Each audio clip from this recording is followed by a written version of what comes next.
is also an exciting Hi. event we're doing. Hi, everybody. Hi. Yeah, we're in our Welcome. we're about to have a shot in honor of Ski Week, Aspen but Ski Week. also our outfits are indicative too of the mood Yes. that we're in. So cheers, everyone. Cheers, Thanks for everybody. joining us. Well, this is an exciting celebration. We are celebrating the 45th anniversary of Aspen Gay Ski Week, which is happening next year. But as we all know, this year it's been light. So Crazy. yes. So this is the light version. So we decided, along with the coordinators of Aspen Gay Ski Week, Lucas and Kimberly, to put together a curation of artists within the rainbow that represent our community. Yeah. It is absolutely. our community because we all belong to it. Yes. We all have stories, we all have experiences that art tends to share. Yes. And this is why And I not love even art. not even art. I think we talked a little while ago about that. I had a gay aunt, Yeah. and how it was in my family growing up with somebody who was not able to share their sexual orientation, but that my father and the model that I was taught was that we're all the same, we're all inclusive, we love each other, and it's just such a lovely message. And that's not the reason I'm so happy to participate, but it's a part of It's part of all our my lives. experience. Yeah. Exactly, in my life. You know, when we met a few days ago, I was telling you about the new show on HBO Max. It's called La Veneno, Yes. which covers a trans artist in Spain who became super famous after being discovered on the streets of Spain. And there was a quote that I mentioned to you. I want to read it to everybody. And that quote goes, "What we don't talk about doesn't exist, and what doesn't exist is marginalized." Right. And Beautiful. being part of myself being a gay man in the gay community, I thought this would be such a great way to highlight members of our community, and we're raising money for LGBTQ Yes. initiatives and BIPOC, Black, Indigenous, people of color, and not only that, just anybody who has the need of help, and it's okay to ask for help. And plus, next year when this hopefully is the real ski week, Yes. it's really a fun week, as many people will tell you.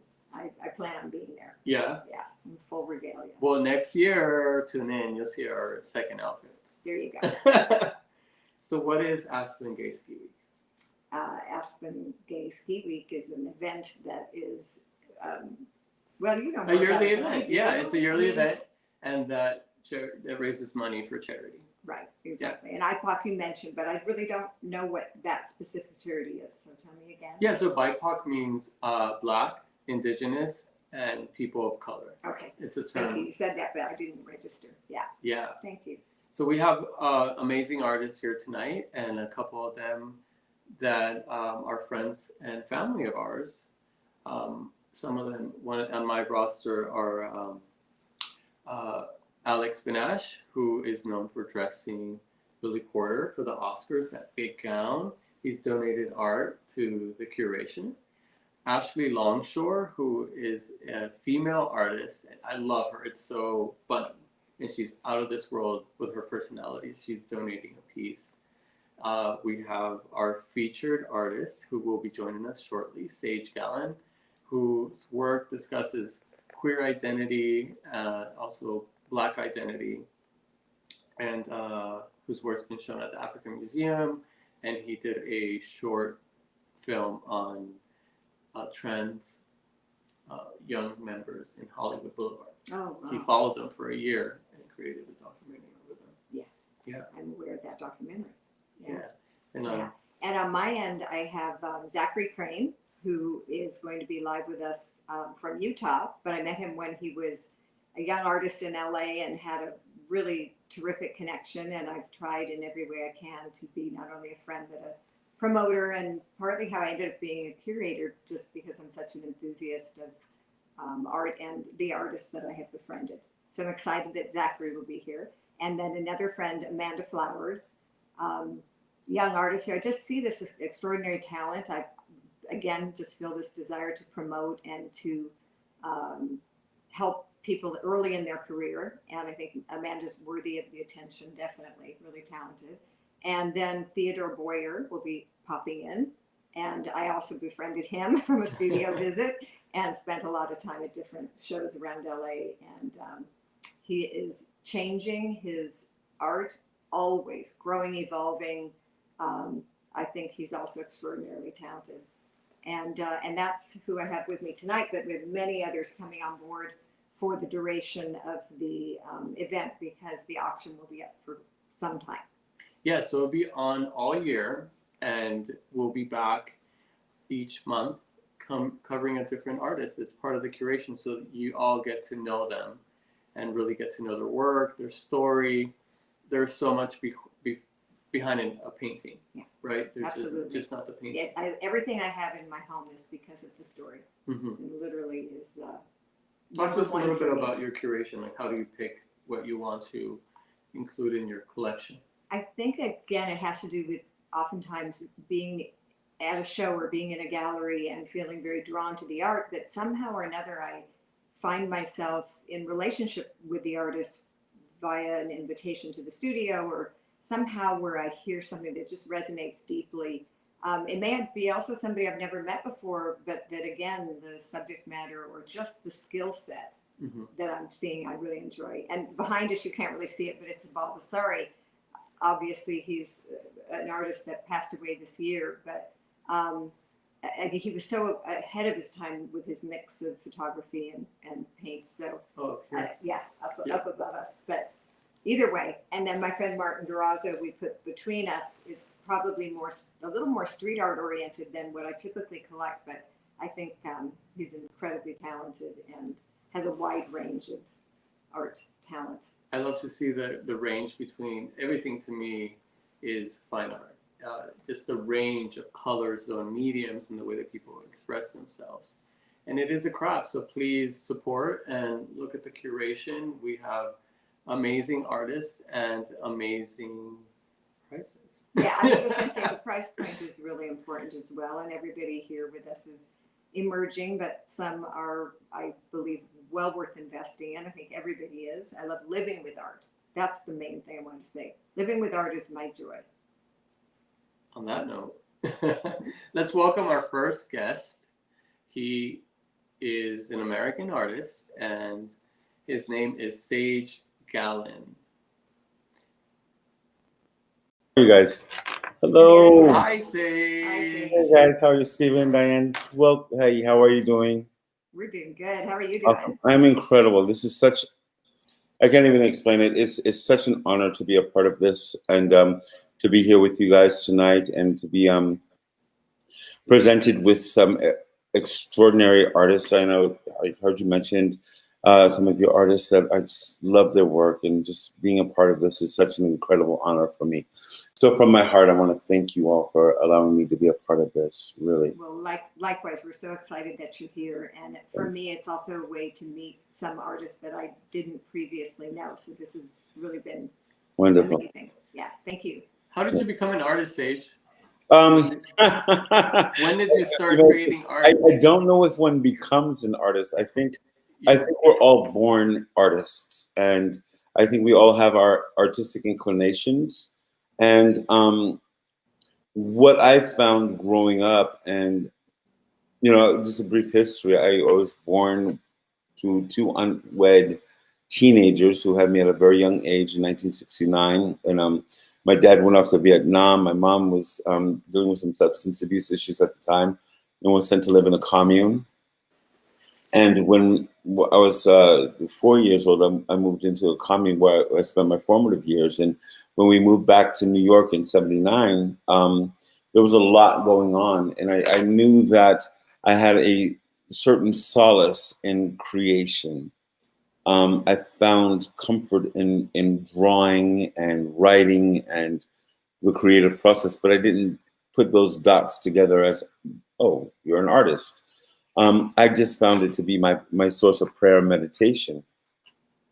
In my early 20s, I got hooked on drugs, and I moved to DC briefly, where I was introduced to a man who became one of my mentors, Walter Neal. And before that, the only training I've ever had really was in high school in Hempstead, Long Island. My high school art teacher, Linda Shear. So when I got hooked on drugs and I was homeless for a while and destitute, living on the streets in abandoned buildings and picking out of garbage cans to eat, I always had a pen and paper near that I would either write or draw or doodle. When I was in DC, my friend Walter introduced me to, he actually dragged me to an art supply store where he bought me $100 worth of paint. And I never painted before. I was always terrified because in my mind, I thought, well, painting you can erase if you make a mistake. What that taught me, though, was that there are no mistakes, that you engage in a process of creation and it becomes what it is. And I become the vessel, the universe, God, whatever that is the artist. I become the vessel, and the person who purchases or likes the work becomes part of the trilogy thereafter. So, art has always been a source of comfort for me, and it's a source of necessity as well, because, I think artists, we vibrate at not a better or worse than frequency, but a different frequency. And we absorb more. It's almost it's almost empathic in a way, where your emotions and feelings and experiences are transformed into a painting or a photograph or a poem or a song. So yeah, I think I trust. I don't know if a one lot would of your be an artist. a lot of your work I see is that it's the portraitures. A lot of them are portraitures, and you see through you the way that you see a particular man or woman, and especially within the Black community, you're able to put that into the canvas, which makes it so impactful. Yeah, they're And powerful. yes, and then the wordings, and part of this curation that we've provided for Aspen Gay Ski Week, they're images that are from history of American history, whether it be slavery or different eras throughout American history and Black history, where these words or identity was created or manifested, was part of what our story is. I was just gonna say, I'm so happy to hear that you identified with yourself as being an artist. It's something that so many people don't realize because maybe they didn't go to art school or they didn't go through a traditional avenue. But your story of being in a commune and being homeless, and I mean, it's really inspiring. And I just wanted to share, I'm really touched by your story. Thank you. I did not know that until now. So Well, thank you for sharing. Thank you so much, Diane. It's interesting, growing up in the town I grew up in, was just called Hempstead, Long Island. As a kid, I was kind of a bougie little snot. I was the person who would turn my nose up to someone if they were wearing a certain outfit, or cross the street if you were homeless. The blessing of my life was those experiences, which taught me how to connect with people on a deeper level, and by doing so, connecting with myself. To be honest with you, some of the most gracious, beautiful, giving human beings I've ever met in my lifetime, I met living on the street. I met in crack houses and homeless shelters. And what that taught me was that we're all intrinsically connected. And I never know, going up to a canvas, what the end product will be. I never know that. The times I've said, Sage, you're going to paint a rainbow with unicorns, and it turned out garbage. What I've learned to do is just allow the process to move me, as opposed to me moving the process. And that's how it's, like I said, it's prayer meditation. But through my life experiences, when I became homeless, I saw how easily we dehumanize one another. When I was living in Washington, D.C., it was the transgender community, specifically the transgender community of color, that took me in. No expectations of sex, of money, of obviously not of pedigree. I was a homeless crackhead at the time. They saw somebody who was wounded.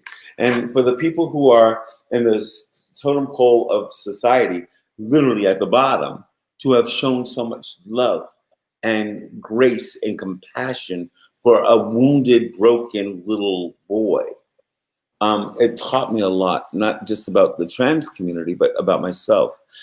Because of that experience, I was able to shoot one of my photography series. I think with most artists like myself, we speak various languages creatively.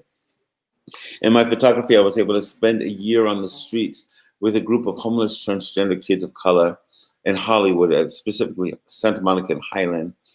And I had to earn their trust. And it was because of my experiences in DC with the transgender community that took me in, that it wasn't objectifying, oh, look at the homeless transgender boys dressed like girls. It was a better understanding, or a richer understanding of the humanity of people. And one of the things that I try to do, though I never know what I'm going to paint, the permeating theme of my work, be it through my music, my poetry, my photography, my painting, is really bring that thin line that connects us. Yes. Because we put so much stuff on to divide us or separate us from everyone else or other people. And what that is a manifestation of our own fears and insecurities. When I see the human in you, I see the human in me. And I think That's why I encourage people to buy art that is sometimes maybe beyond the scope of what we are familiar with, but perhaps we would want to invite into our world. For example, a lot of art, the art that Sage we have up are portraits of Black women and men. And I feel that having it around, Black art is not just for Black, for the Black community, it's for everybody, because it is part of the American history, and it's part of the collective. Yeah, and it's kind of how we all met, because Heirs to the Throne was exactly an example of that. I was invited in because I collect all various artists. It doesn't matter race, color, sexual orientation, and it was really sweet that I was kind of chosen for that. But I didn't do that because of Black Lives Matter, because of anything other than it was my choice. Yeah. To collect broadly among the community. Which I through think those choices with purchases of art or purchases of supporting brands of a wide array, then we become more united, I feel. Yeah. Sage, thank you so much for joining us. The curation is up on Aspen Ski Week, and I would encourage everybody to go and check that out. Pleasure to have you. Love It's so you. nice to It's see my you. pleasure. It's my honor. And thank you both. Thank you all very much. Aspen Ski Week, thank you so much for allowing me to be a part of this. I'm super honored to be here. Thank you, guys. Honored to Have a good one. Our featured artist, Sage Gallen. Next, we have a beautiful, very handsome man. Yeah, a very handsome dear friend of mine, Zachary Crane. We met when he lived in Los Angeles. He's now moved back to the Mormon community in Utah, Salt Lake City, and which is where he was born and raised. He has a very interesting take on art and his aesthetic. Yeah. There's a sense of humor, there's a sense of darkness, there's a sense of pain and sexuality. But I also believe that he has a skill set that is unique, and his pieces are immediately identifiable. And the reason why, Zachary, I'll let you introduce him. Well, and I would love to introduce my dear friend, Zachary Crane.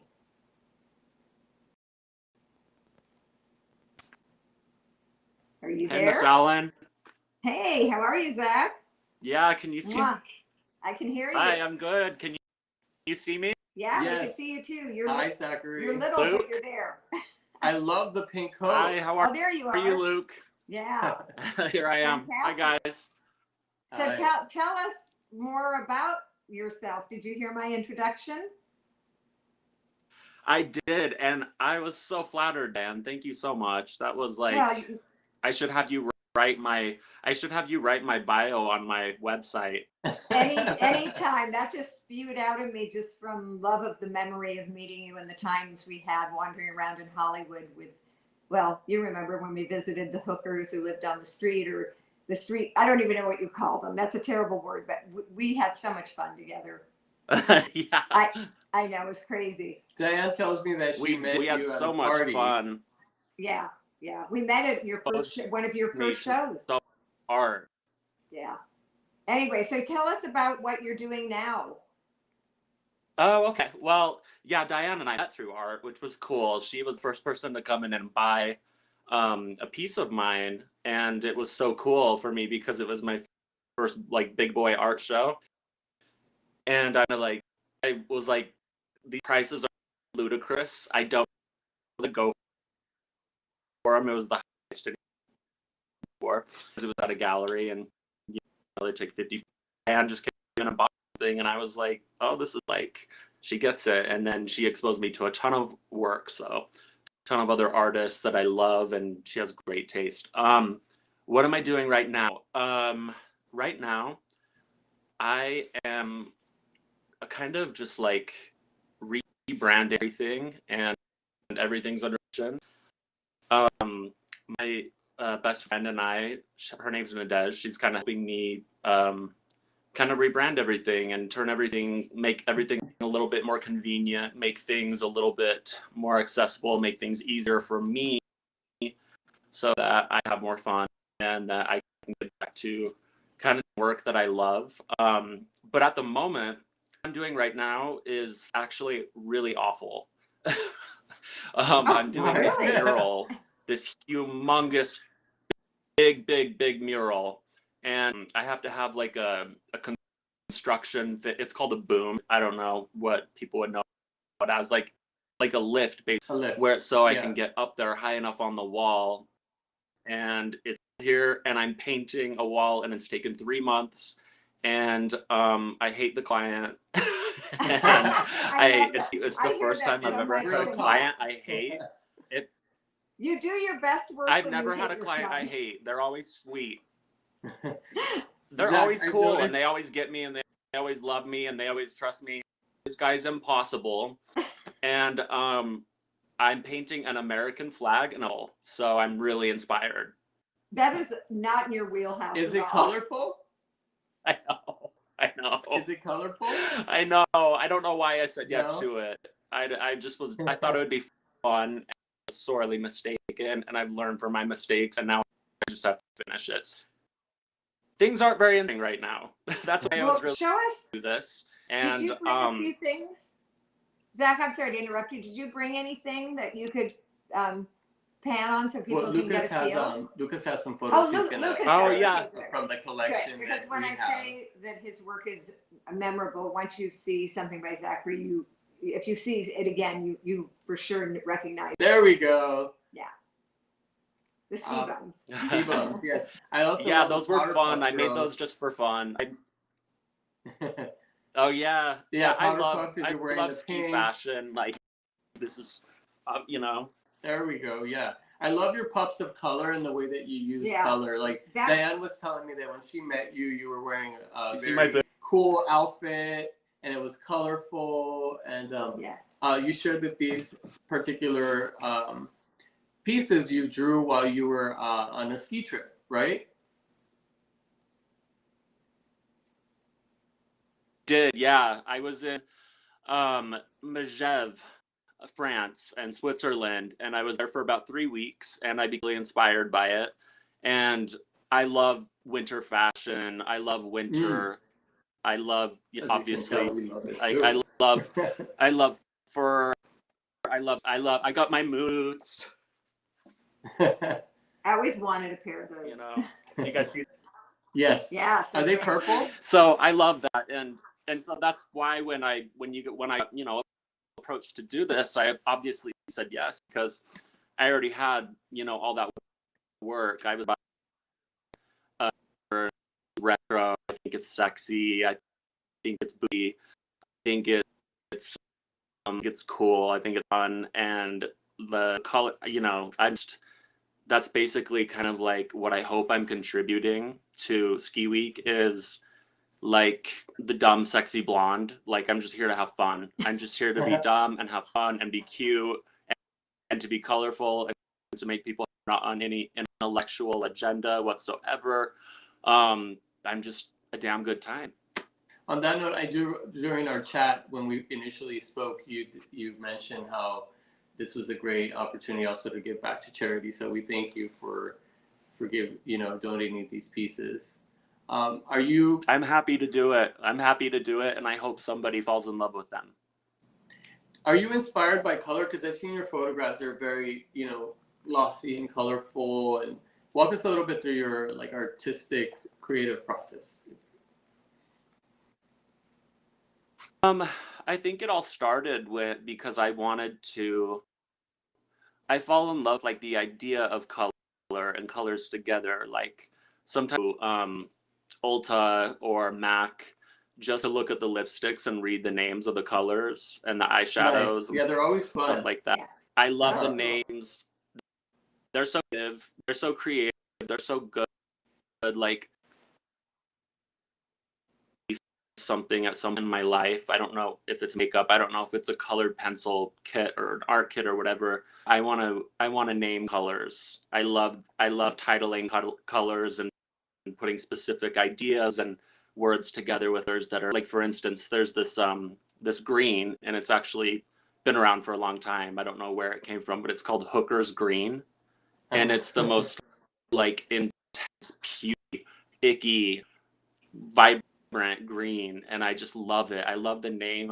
I think, who thought of that? That is brilliant. And Zach, not to interrupt you, but I know you just did your stint in India, which must have exposed you to a whole nother type of culture and palette of colors. So Absolutely. give us a minute about how that influenced you. Oh, wow. It was so much. I mean, every single day I was just turned upside down, I never knew it was such a different. I've traveled a lot, never been to South Asia. So that was kind of like my first being confused, and it just I couldn't tell what was going on at any moment, because it's not like America where you walk into a store and you see someone that's working there wearing uniform or something, they're working there. It's very confusing. I just never knew what to do with myself there, and kind of I don't know, kind of creativity in that. I think their sense of color is it made me not like color a little bit. I went backwards there. They use everything as like a rainbow for every single thing, and it's very cool at first, but I just couldn't. I was I was working more in grays and blues and whites and things like that while I was there. Color was just kind of overwhelming, but Yeah. Do you it's an think inspiration. yeah. It's very Fascinating. cool. Wasn't expecting to. Yeah, it was very cool. I wasn't expecting to go and see any Christianity. I thought it was doing, so it was a very, very cool thing for me to go to kind of electric chapel there, where it was lit up, and there was a disco ball, and the Jesus was blue, and he was glowing, and it was fantastic. Wow, that part does sound fantastic. Yeah. Well, I could only imagine you there in the pictures that you posted. What I loved was your relationship to the children and the other people that you were on this journey with, being artists. And it just looked like, even though I'm sure it was difficult at times, it looked like it could have been life-changing. I was happy for you, and I didn't speak to you during that time you were gone. But thank you, Zach, for sharing everything. Diane also mentioned Yeah, a little bit thank about you guys for having me. Well, finish your story. About my background? Yeah, tell us a little bit about your background and how you came to Los Angeles and became an artist. Oh, it's so weird. It might be kind of infuriating for some of the other artists that are listening, but I didn't plan to become an artist. It just kind of happened. I moved to Los Angeles because I was just kind of having a manic episode. We all I do. had we That's all what do. LA my is name. for. Yeah, it's what. Yeah. You catch the bus or whatever with a dream, and I didn't really have a dream right there. I thought it would be cool. I wanted to be know in what. I was like, I'll do anything. I just want to be this, and it was like this weird kind of trashy fantasy of mine. And yeah, like 6 months later, in those 6 months though, right when I moved there, it happened. I had a lot of different jobs that led me to having the courage to have an art show and knowing the right make it work and make it happen. And I started off, my first show was kind of intro, so was very much fame based and celebrity based, and it was fun back then because there weren't as many. There's too many celebs now. There's too many micro famous people and famous people for it to be interesting. But back then, it was banging, like the people that were at the time, and people were. It was really fun, and I got such a good response to it, and I just kind of was. It's not like I'm an artist now. Just kind of, I had all this work that I'd been making for a long time. I actually got a show, and then at my show, someone from Paramount Pictures came, and they hired me to do something with Ninja Turtles, and then I just kept getting more and more work. So here I am. I don't even know how long it's been, like 10 years. I don't know. Beautiful. Maybe and I 6 or 7. I'm not sure. I asked for young artists who may be watching and like, well, how do I become an artist? Or you've been creating art, and it's really just, I feel like honing in on your experiences, what you like, what you see. And like you said, when you were creating art of these artists, and it's a period of time, and that's what makes it special. When we look at a piece, we're like, oh, that's when that happened. I remember when I was a kid and I was watching Britney Spears in front of the television dancing, you know what I mean? Like, now to see a painting of her or something like that makes me like nostalgic, right? And it's fun. And so I would say like how you did, just I haven't grown out of that, by the way. Oh yeah. Oh, we gotta show me. So thank you so much for joining us, Zachary. Yeah, we really appreciate it. Yeah, I totally agree with what you're saying. Yeah, finish what you were saying. What you were about to say. Yeah, can I just add a quick thing before we go? Please. Totally. Please. Yeah, just on speaking on young people and things like that. I think what, if I could relay any message to young people wanting to be artists, it's that I didn't wait around for a proper gallery to believe in me, because trust me, I walked around, I did the work, I tried really hard for my work in galleries before this happened, and I just had a show. I had a huge body of work. I had a lot to say. It was screaming to be seen, and so I ended up doing a shop. And so I didn't wait for the venue or the right person. I just made it happen, and I set it up almost like a movie set. And so if that's really what you want, just like make it happen. And I was there, and it was a lot of fun. Yeah, it was amazing. That was where you two met? That's where we met. Oh, beautiful. And interesting enough, last thing I wanted to say is I didn't buy something from that new series you did. I was really attracted to this group of intimate paintings that Zach had done of his grandmother's home with a gold ceiling. Because in her tradition of growing up Mormon, the gold ceiling meant, to be revered. It was a beautiful place within the Mormon church that you were only allowed to visit. Anyway, so I was drawn to these very intimate moments that you did. But yes, you have that whole other vibe, which is more the celebrity driven, but nonetheless, the paintings you've done for me personally, and the ones that are about the time we spent together, are extraordinary, and people love them, Zach, in my home. So thank you again for being on and participating in Aspen Ski Thank Week. you guys so much. Thank you, Diane. Thank you, Luke. I'm so privileged to be part of this, you guys. Thank you. Mwah. Good nice to see meet you. Thank you for joining us. Next, we have a group of artists. Yes. Yes, we're all going to have a group chat. We're going to kiki. I think I'm ready for another shot. Okay. Cheers. Let's do it. Before So if you could bring up Amanda And Flowers. cheers to the artists who are joining us now. Mhm. Amanda Flowers. Amanda Flowers. Hi, let's take a minute and meet Amanda Flowers before we have everybody else come in.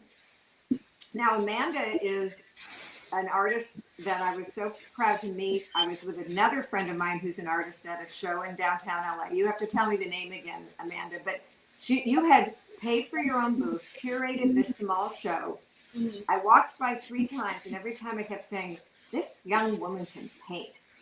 And I ended up eventually buying something. And I've always been a fan, and I know it's so hard to break in. You'll tell your own story, but I'm just so happy that you could join us and people could see what you're doing and hear about your history and with art in your life. Yeah, so actually, I went to school. I went to ASU for like a semester. I was studying astrophysics, and that's what I was going to do with my career. But the program wasn't like really pushing me, so I just kind of like retreated back into myself, and like I just started painting more randomly. But I didn't grow up painting. I was like an athlete and everything. I was like 18, so when I started this, and I don't know. It's just something I really love to do, and I just kept going and kept going, and just like I paint like from like memories. I paint from like my dreams, just imaginations, and so like different visions I have in my head. And it just I just like love seeing what it comes out. So I just keep going, keep going. But that's kind of like where I'm at now with it. I love, I'm so in love with the flower that you've donated to the curation. I love bringing flowers into the home, to my house, and this flower just, it's standing by itself. It's standing, this kind of whimsical being, and like the background, the light, and just one standing, which reminds me of like life. Like we all stand on our own. Like there's maybe turmoil or life different. Everybody has a different But your experience. face is up. Yeah, it's always like it's you always got to up. keep your head up. And Well, what intrigued me was also, Amanda, your use of painting the body. In very many scenes, there are sinewy arms holding something, or the one of the arms holding the pouty mouth. And I don't know, there's many different moments with your art that I really connect, but those are some of the ones that I really appreciate. I just like looking at different body parts in the pictures. I know portraits are very popular right now for a lot of Black artists, and it just doesn't really resonate with me. I like to like let it post, looking at the details, looking at the picture of it, like as if you could touch it. So it's just I love the finite part of it. So I don't know what it is. That's just what I like about it. Yeah, and it shows. We Yeah. see your passion for it, and I love also that it's like zoom into like a body part, like sometimes no face, because it's like a moment, different moments. Yeah. And I wanted you to share with everybody what your next phase of your life is, as well as art, because I understand you are going to become a retailer. Is that the best way to put it? She's opening a shop. Oh, great. Yeah. I'm opening up a store in downtown. It will be like it's gonna be like an art gallery, but just like its own different version of it. We're in different times, so we have to, it's just a different. I want to make it like a more interactive, kind of innovative space for artists to participate in, and for past artists to come by. But it's something that I'm working on developing. But it's just different times, so we just can't really gather as we want to. Right. Well, it's self-promotion and an opportunity for you to share with everybody in a different way. Yeah. Rather than, like Zachary was saying, waiting for that moment when someone Absolutely. says it's you. Absolutely. You have to make it happen. Yeah. Yeah. And the second piece, excuse me. Sorry. No, I was gonna say, like the second, going along the lines of the pandemic and becoming independent and just creating stuff. The second piece you donated was to do with planting. Yeah. And planting during the pandemic, and also planting the seed to your own life. If you want to be an artist, you plant the seed and you go about. I've always in my life, whether I wanted to do something, I would start telling myself, well, you're a host. You're an actor, you're an artist, you're whatever it was at that time that I wanted to be. Mm-hmm. And sometimes I would tell people, and they're like, "Oh, you're not." And I'd be like, "No, but I am. I'm manifesting it to myself." And eventually, I would become that. So I would encourage everybody and like congratulate you. Your shop will be in downtown LA? Mm-hmm. Cool. Downtown. What are you going to name it? It's gonna call. I'm naming it Stoa. Say that again. I couldn't catch it. Stoa. STOA. Yeah. So Okay. it's like another word for meeting ground. Yes. Well, I'm very excited for you. Congratulations, and thank you for helping out with Aspen Ski Week. Yeah. I Thank think, you for having I'll me. look forward to seeing you in the future, in the near future. Okay. Thank you, Amanda. Thank Next, you, Amanda. we have Duggan, Daniel Duggan. Yes, where's the yes? Yeah. Yes, say yes to your future. Say yes to love. Say yes to humanity. That's on the back of my phone. Oh, yeah. Classic. Hey, Daniel. Hi, Daniel. I know. Hey guys, how are you? Yeah, when I Daniel's meet another somebody, I really just close take a friend, moment. so this is really fun. And I met you, Daniel, at Diane's event where Daniel created a tattoo on my neck of, it was so much fun. Like, yeah. Yeah. I actually took a portrait with that tattaoo like 2 days later. Oh, right. You sent me the Yeah, art versus cancer. That was yeah, so to fun. memorize that moment in time. It was great. Yeah, I just carry the markers with me now. Well, I did pre-COVID. And just wherever I was, I would just, the ink would find it on somebody's body part somewhere. I did it at Art Basel. It was such a cool way to connect with people. And they would see me later and say they found someone else that, I remember you did my whole arm one time and my daughter's too. That was also art versus cancer. Anyway, tell us what you're doing and thank you for joining us. Yeah, no, thanks for having me. I'm excited to be part of this. What am I doing? Oh man, I'm working on. Well, the pieces behind me now are. If you're not familiar with my work, it's all a practice I've been doing since I was 10 years old. So each piece is one continuous line that has a beginning and an ending. And the rule that I made up back then that I've adhered to is that the spacing had to be exact and the line could never touch or cross. So essentially, I'm making labyrinths representing the flow of life's events through time. And so this piece, this is the cock, the 3-foot cock. And a print of this is actually on the auction. So yes, it's part of the auction. I just love hearing you say that. I know. Cock.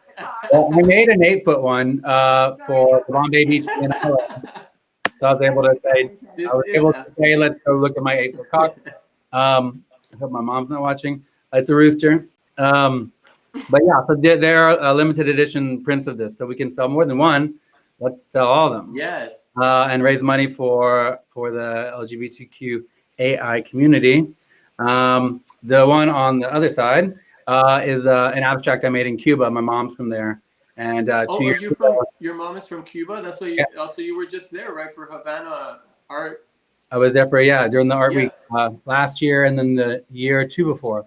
I went there to find my mom's home and see if it was still there and my roots. And before I left, I found there was this group of kids. I met a teacher, and I said, could you bring them over and could we have an art day together? And I don't know what we're gonna do.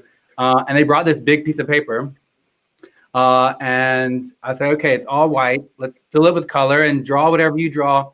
What I draw is what I've been doing all my life. So whatever you want to draw, whatever you do when you're alone. So we filled it all up with color.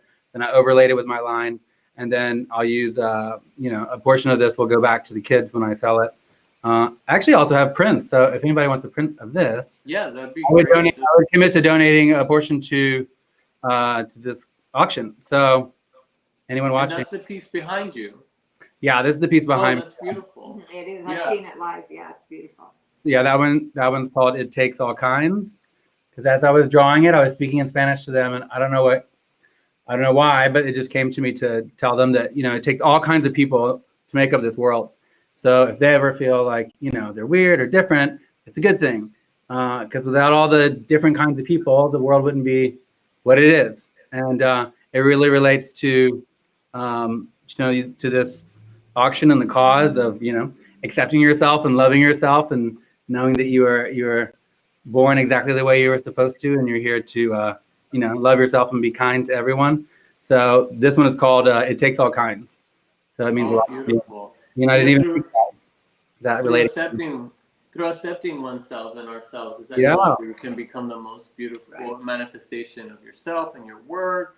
When you know and I know it's hard, and if there's anybody struggling with identity issues, by all means, there are programs and which we'll list and are on Aspen Gay Ski Week website resources to, and if reach out to us if any one of us, I believe, would be open to discussing art or anything with Anything. and Absolutely. we'll lead you in the right direction. And talk about discussing art. The first time I met, second time or third time I met Daniel was at his studio, and I came by for a studio visit at 2 p.m, and I left at 2 a.m.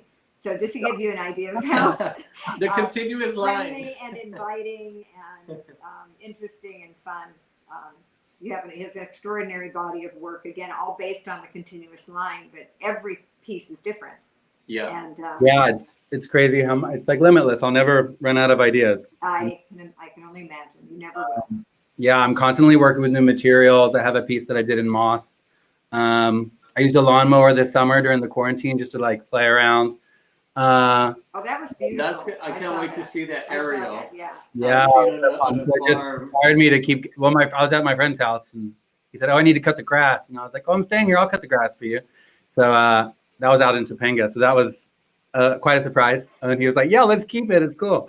So I want to do more like that. It's just really pushed me to be creative and think outside the box. And And talk about the sea Okay. glass piece you just did. That's another example of a commission that was beautiful. Yeah, that was exciting. I got to spend a month in Puerto Rico, kind of in the middle of the pandemic, and I was making 3 pieces of art there with sand. And someone saw that and said, "Oh, I have like a couple thousand pieces of sea glass that my husband and I collected in the Bahamas. Could you make a piece with that?" I'm like, yeah, send them. So it was basically a puzzle. How was I going to do it and what colors? And it was really exciting. I posted like all the time lapses over the holidays. People were like, "God, are you done with that piece yet?" Because I would have to like do it and then like start over and then do it and then start over. So it was a really good lesson in, patience.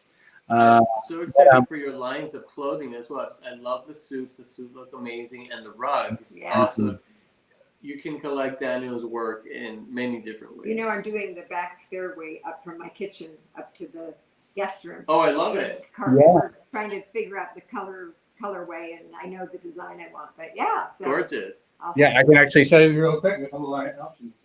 Yeah, show us a swatch. I think I'm gonna have another shot. Why Just a little sip. Why not? There we go. Oh, you have it right there. Yeah, on the video. So it's that's the one gorgeous. continuous I love that. line, obviously, but very blown up. That's Stark beautiful. carpet, if I can give them a little plug. Yeah, So and it's a very high-end manufacturer, which is Oh, good for his relationship. Ooh. Beautiful. So this Lucas, I know you're watching. Look at these, Lucas. I know. Lucas is our. I must give Lucas a shout out. He is what it's Aspen the light Gay size Ski was like this. Week. Very And cool. he's in the background. He's producing the show right now. Okay, But let's he's get an this- amazing curator as well. Get it right. Artist. Yeah, I just am always I'm always curious to see art in different ways. Like it doesn't have to be on the wall on a canvas, It can be on a hat. I made these hoodies. Oh, I love that. Daniel, one thing I want to close on is I love the fact that you say yes, because a lot of times I'll have conversations with people, or just not, it doesn't have to do with only with people, but a lot of times that word no, I feel like we close ourselves off at times and then don't really look as it. So Yeah, I would that's encourage people to, true. or in general, sometimes, to say yes. Yeah, it's not cliche. It's really important. Mhm. And it's a wonderful, positive message. Yeah, if I can just briefly explain, I drew the yes just like 5 years ago, just when I was first experimenting, and I don't know why I chose that word. Actually, it didn't really mean what it means now. But as people have asked me, what does it mean? I've come up with how that word of all words fits in line with the meaning of all of my pieces, of all of my labyrinths. It's a reminder to say, not necessarily to say yes to everything. You should say no. Right. No is important, but what you can practice saying yes to is, yes, this is this moment. This is what's happening. This is the feeling that I have, whether I like it or not. We can go into this whole thing where we label the feeling and, oh, I feel this way, and really kind of can get us stuck in that emotion. So the yes is just like, yes, I feel this way right now, and it won't last forever. It never has before. I'll get through it. So there's a inherent like message of surrendering to the moment. Yes, this is what happened, and I liked it or I didn't, and let's see what's next. But to really be fully present in especially the emotions that we don't like. We try to. Yes. I've tried to avoid so many in different parts of my life, and when I finally felt like, well, I feel betrayed or I feel jealous, like just let yourself feel that all the way, because as soon as you do this, and you get over that hump, and it turns into something else. So that's what the yes means to me, to say yes to life in all the moments.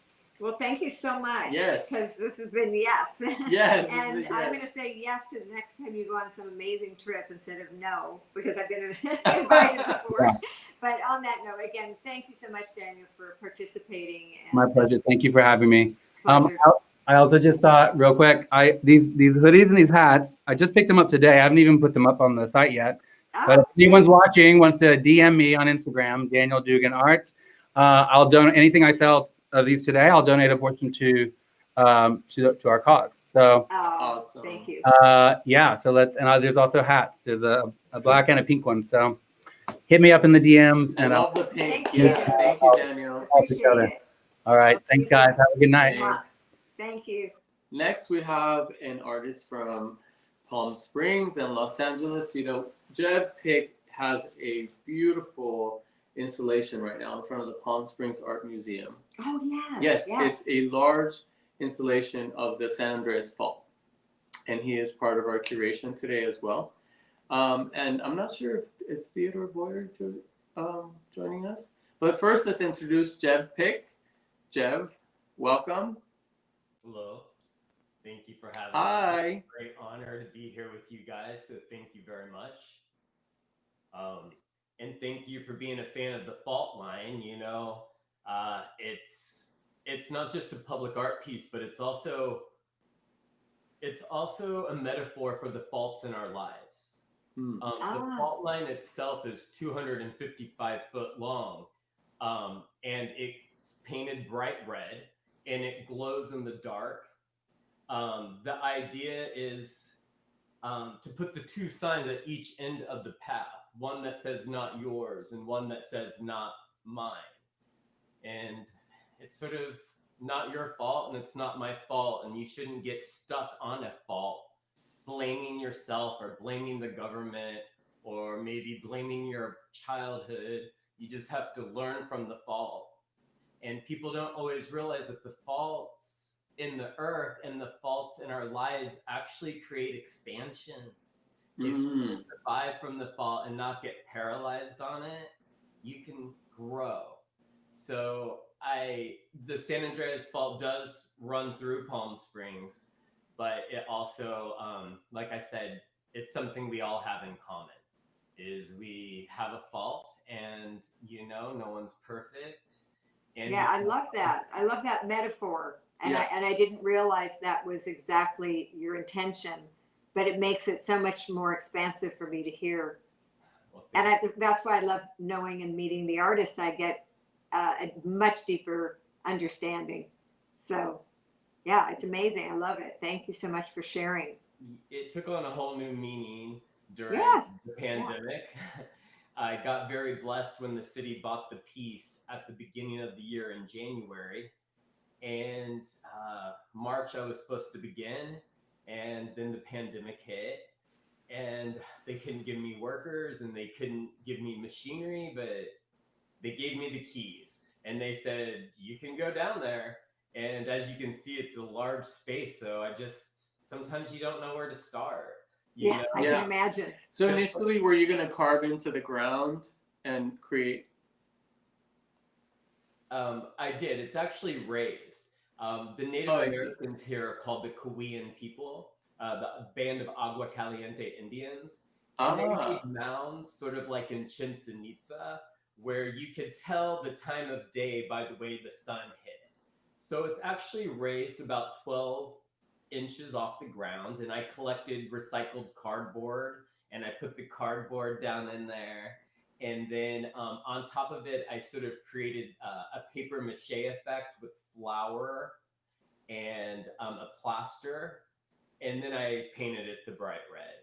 So again, it was just such a great blessing. And it really took on a whole new meaning during the election, during the pandemic, and then again when my mother passed away from COVID. Oh, wow. Or just being a gay man and trying Yeah. to, Yeah. you know, it's not easy being gay. And here in Palm Springs, we're the gayest city in the world. And guess what? We don't have just good gays. We have a lot of bad gays. You know, sometimes like the people that try to hold you down are the people that are most like you, because Isn't that we've true? always been oppressed. There's always been room for maybe one gay man or one woman or one black man. And that ends up pitting everyone against one another instead of like working together as a family, you know?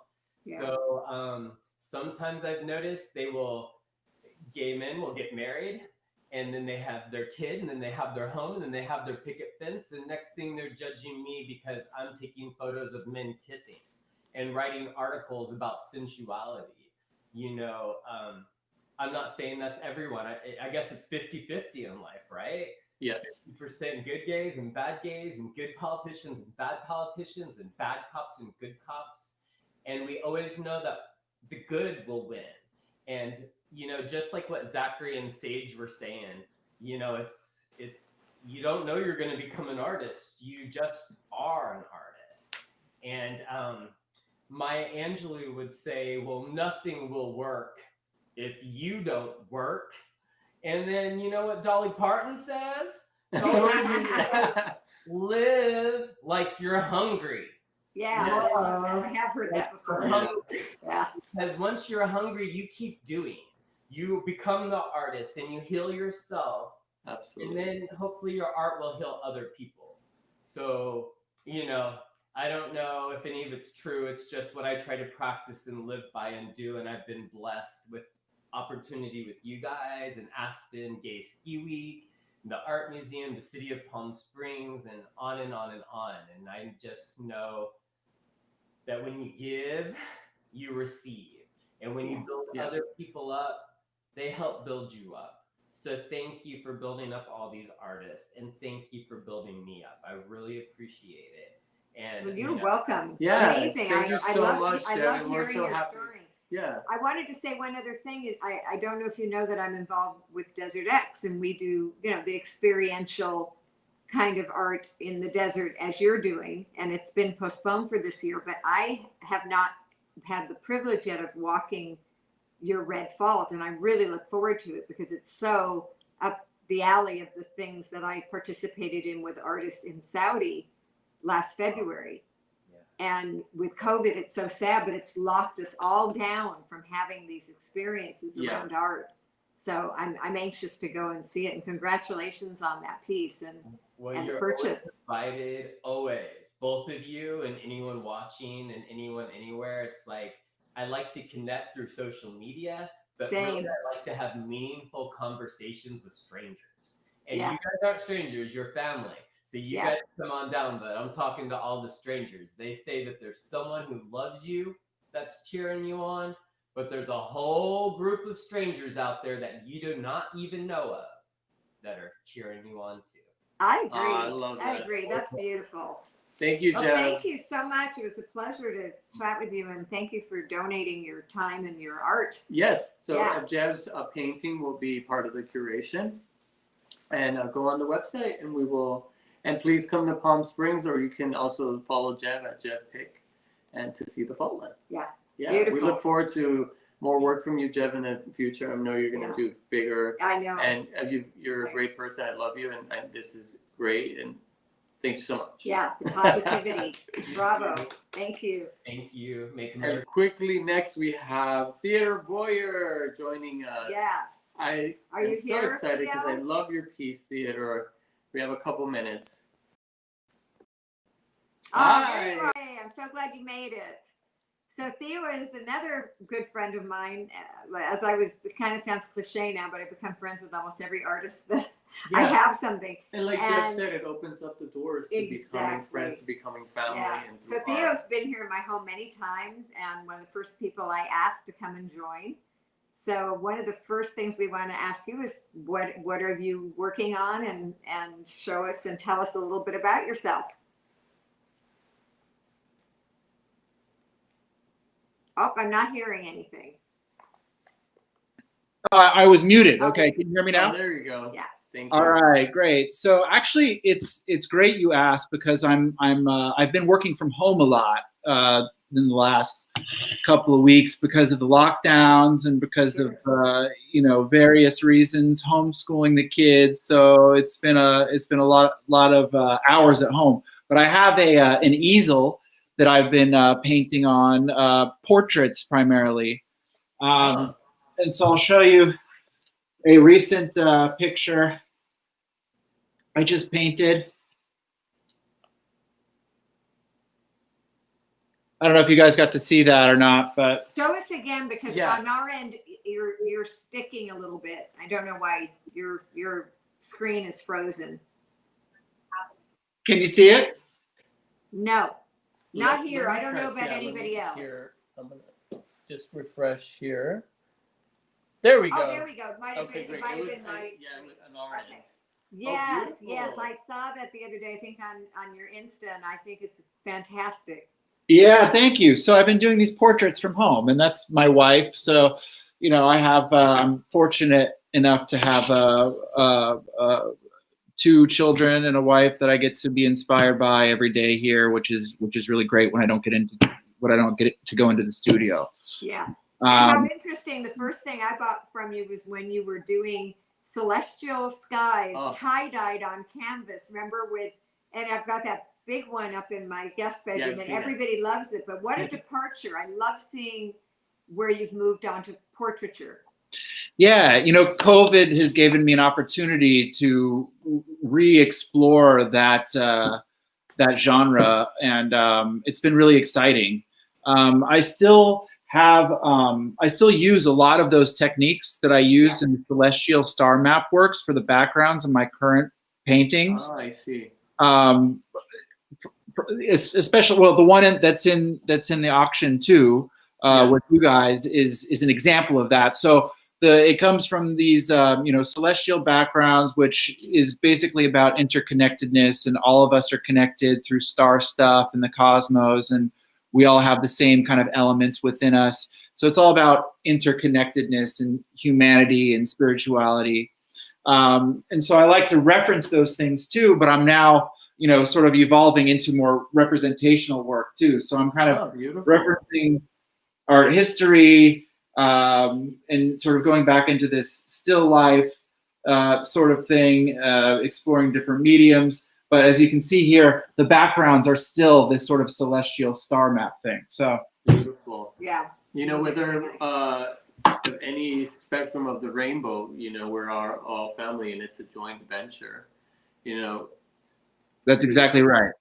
Yeah, and that's what it's all about, And again, I don't know if you guys have a clip or a shot or how. I saw you guys do it with some other artists. You put a piece up next to it, but the one that's in the auction with you guys would be nice to show too, as an example of what you're talking about. I was given word that if we couldn't do it right now, that it's going to be posted in post. So when we're sharing it, our viewers will be able to see it. Okay, perfect. When we're showing it again via social media. Got it. On other social media platforms. But it's a beautiful piece. It has different colors. I'm gonna pull it up on my phone really quick because I have it right here. Oh yes, yeah. You're gonna love this. Awesome. Isn't that great? Yeah, that's a little close up of it. Yeah, it's really beautiful. You're right. It is. It definitely references the celestial sky pieces, but in a more painterly way. I don't know how to say it, but more detailed way. Sure. The narrative has evolved a little bit. It's still, coming from the work that I was doing prior to this with the geometries and sacred geometries and things like that. It's the way I see this work and how it's evolved is sort of come into this realm of constellations. So initially you're looking at these shapes and patterns that represent constellations through geometry, and then I go into the figurative representation of what